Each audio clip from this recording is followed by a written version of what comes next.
So Lynda, Randle, welcome back to Sweden. Well, thank you. So good being back here. When you came the first time, Yes. what was your expectations of Sweden? Wow.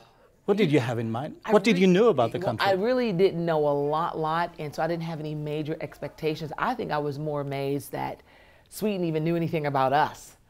You were amazed about that? Yeah, absolutely, yes. And so it just blew me away. Like I shared tonight in concert, I never thought growing up in the city, DC, that I would ever be any place like Sweden. Are you kidding? So I didn't have a lot of high expectations. I just wanted God to show up and do his thing. And so, but it was so cool.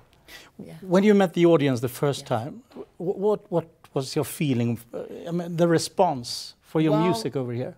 You know, because of Bill Gaither, of course, we're on TV, you know, all around the world, every day somewhere. So I was amazed that the music that Bill, you know, the videos were that far reaching, that the people really, that when I got up to sing, they knew the songs, they were familiar.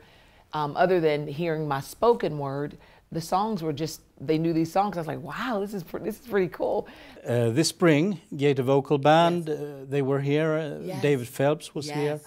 Guy Penrod, Larry Ford. Yeah. Why is it that all the homecoming artists, now this festival, why are you coming right now? Well, I don't know, other than I think it's a God thing. And again, because those videos that Bill has produced are just so far reaching, and Sweden is one of the places where there's a big pocket here, and Norway is the same, and some other surrounding areas, Ireland and Scotland.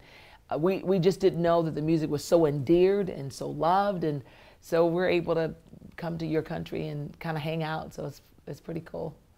Yeah. Homecoming, what's homecoming all about? Can you describe it short? Yeah, it is. It's friendships, it's love, relationships. It's the music that ties us together. A lot of these songs are familiar. A lot of the songs a lot of the people grew up on. And I think that's what connects us to the audience. There are a lot of new songs that are great. But it's something about these old songs when you're singing songs like His Eyes on the Sparrow, What a Friend We Have in Jesus, and you know, those kinds of songs people go, I know those songs. And it connects, it goes right to the heart of the matter. And so homecoming for us is just, it's just a celebration. It is. Yeah, it's just a celebration, yeah. You have been there in the team for how many years now? Oh, wow. I've been on the road with Bill Gaither for about 13 years on the road. But I started hanging out with them in 1993. How did it start? Well, Gloria Gaither, I met her in 1989. I did a women's conference in Arizona. And at the conference, she told the whole audience, it was about 2,000 women, she says, oh, I love her and I want to take her home. But I thought, she probably says that to everybody, so I'm not going to believe her. And I really didn't. But Gloria Gaither went home and told Bill Gaither about me. I was shocked. I couldn't believe it. So about 2 or 3 years later, I met Bill the same year, but 2 or 3 years later, they invited me to come and do some music at the studio. And then Bill says, can you come to a video taping? And I said, sure. And Anders, the first time I was there, I just cried like a baby. I didn't even know, I knew of them even from the Gaither videos, just that, I just learned of them. Some of them I knew, like the cathedrals and all that, but we didn't grow up on this music, some of it, or the style of it in my childhood. But I was just humbled in this room with all these people that God had used for years. This little chocolate kid from the hood, from the inner city, what am I doing here kind of thing? And I was just like, I just cried and cried and cried and cried. And Bill had told me, he says, I'm gonna have you sing a song. So the videotaping is over. We'd sung for 3 days and I didn't sing. I wasn't mad or anything. He came up to me, gave me a big old kiss, and he goes, honey, I had to get the old timers on and we'll use you next time. And I was thinking, I don't even care. I was just glad to be here. The next year I came, and then that's when I did my first song, One Day Jesus Will Call My Name, and then Jesse Dixon sings it with me. And from that point on, as I say, the rest is history. It was just amazing. Looking at the videos, listening to your CDs, there are at least 2 or 3 songs that I personally refer to as your songs. Yes. Can you imagine which one I'm thinking about? Oh, I think you would say His Eyes, no, God on the Mountain, I'm Free, and One Day at a Time. One Day at a Time. Yeah. Really, I'm going to try to squeeze that in this weekend. Do that, Yeah. please. Yeah. More than just being great songs, those seems to hold a spiritual truth. Yeah. In what way have they influenced your personal life? Well, God on the Mountain is just, I mean, that's self-explanatory because we all have had good times, you know, but we've all have had bad times. I mean, times where it just gets hard and difficult.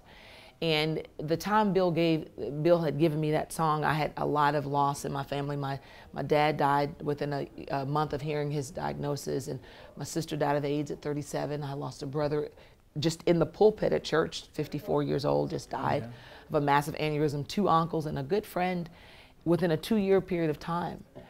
So when I sing that song, I know what it is to be in a valley. That was your valley. Oh, that was my valley. I went through 2 years of grief, depression, you know. I did never charge God angrily, which he could have handled that. Had I been angry, God can handle it. But it was still a very tough time for me. And then, of course, one day at a time, I'm living that one right now with some of the challenges that we're facing, that it's just one day at a time, one foot in front of the other foot, one moment at a time. Tomorrow's not promised. No. But today. And then of course I'm free. God's healed me of a past. I went through some abuse as a child, so he set me free. What type of freedom are you talking about? Well, there's a lot of physical freedom, which for me, it was emotional freedom, psychological freedom, and then the best of it all is the spiritual freedom. I'm free in Christ, and I'm free to be his servant, free to rejoice in him, free to walk in him.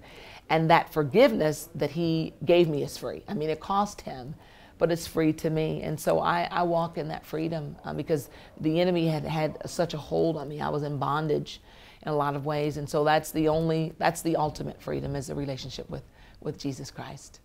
How does Jesus influence your daily life? Just an ordinary Wednesday at home. Well, you know what? I have my quiet time, what we call devotions. I spend time with the Lord every day. Like a prayer time? Yeah, just prayer time, and I read my Bible. And I journal. I have a prayer journal. I've been journaling since 1984, and I call God Papa.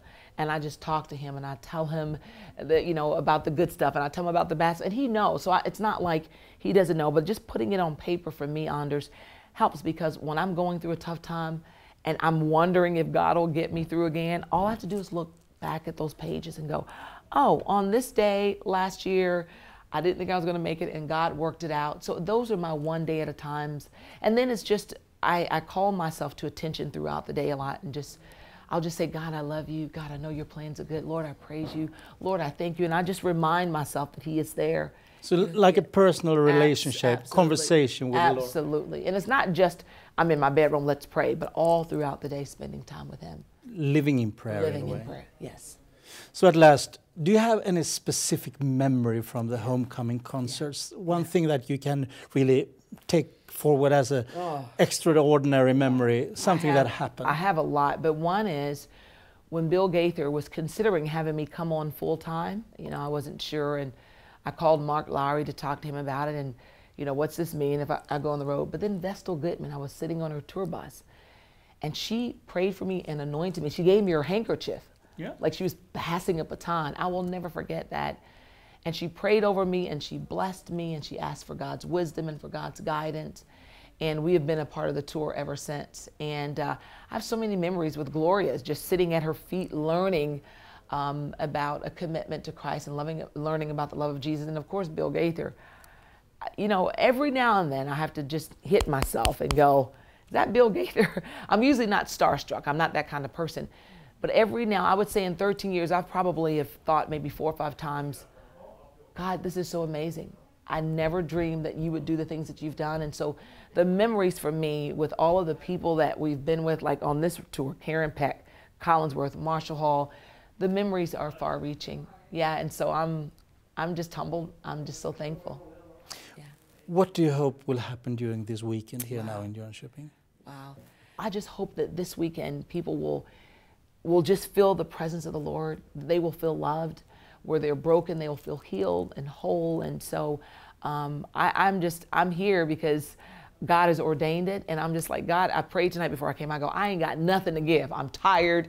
I'm worn out. But God, you do it. And so I don't know, I'm full. I mean, I could probably bawl because God has just been so faithful. And I wish I could speak your language because there's so much I wanted to say.